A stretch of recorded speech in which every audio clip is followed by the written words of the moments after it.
Welcome to the 2025 Australian Grand Prix preview. This preview is to give you an update about what is happening in Australia this weekend and how the race is going to pan out. And I believe that the 2025 season is going to kick off on a very beautiful note and it's going to end on a wonderful note. These are things you want to get acclimatized to. The new season, the drivers, the cars, and how the 2025 season is going to be. But let's start with the Australian GP. Let's go. I've said a lot of things about Australian GPs in the last 2-3 years, and at the point in time last year, somebody said, oh, why am I advertising the state of Australia and some other states in which I've spoken about? And for me, it's not about advertising them. I'm just saying the truth about where those drivers are racing and how the races will pan out in those places and the form of track it is. Number one thing, the Australian Grand Prix in Melbourne, Albert Park, is an hybrid track, which means it's in form of a street track or street racing track and also a normal racing track. So it comes with the two spices, the street and normal racing track,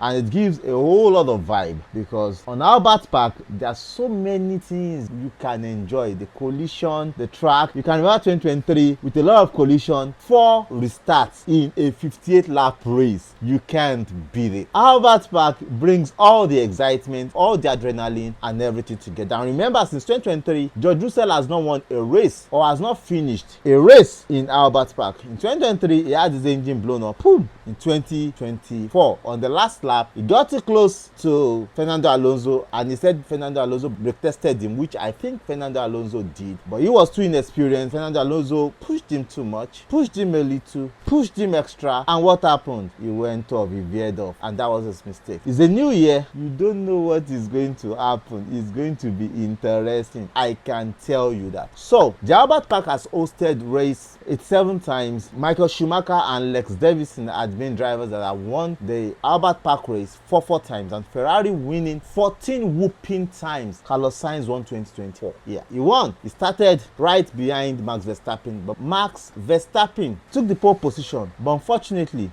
Carlos Sainz overtook him and he lost his engine on lap 7, and that was the end of the race for him. George Russell benched out, and that was the end of the race for George Russell. But Lewis Hamilton also lost his engine in 2024. But it's going to be an interesting race, I believe. How do these drivers make this race come together to give us a wonderful race? Now we can see the new cars have been unveiled. The Bahrain testing, in which a lot of teams stand back, and a lot of teams are saying, oh, we still have a lot to learn, this, that. But certainly I know a lot of teams have taken all their data back to base to look at what they need to do to make the season opener a good one for them. And what do you think they are going to do? Let me shock you. Don't get shocked. They are coming with so much vibe. A lot of people are saying Leclerc is faster, Lewis Hamilton is slower. When we get to Melbourne, Lewis Hamilton is still acclimatizing with the car. It will take him some time. Some people are saying George Russell is the leader of the team. He will last long in the team. He should be faster. Kimi Antonelli should be learning the new things when we get to Melbourne. Although Kimi Antonelli had crashed a whole lot of cars for Mercedes, in which they are not telling us because it's not Lewis Hamilton. Lewis Hamilton had been online all through January, February. Kimi Antonelli had crashed a lot of cars for Mercedes while doing his TPC, but he has learned a lot. RB21 has been said to be a car that will be a very difficult ride for RB to handle when we get to Melbourne. You would know if it's difficult because I'm telling you, Red Bull are not coming to play, Ferrari are not coming to play, Mercedes are not coming to play. McLaren thought they are leading,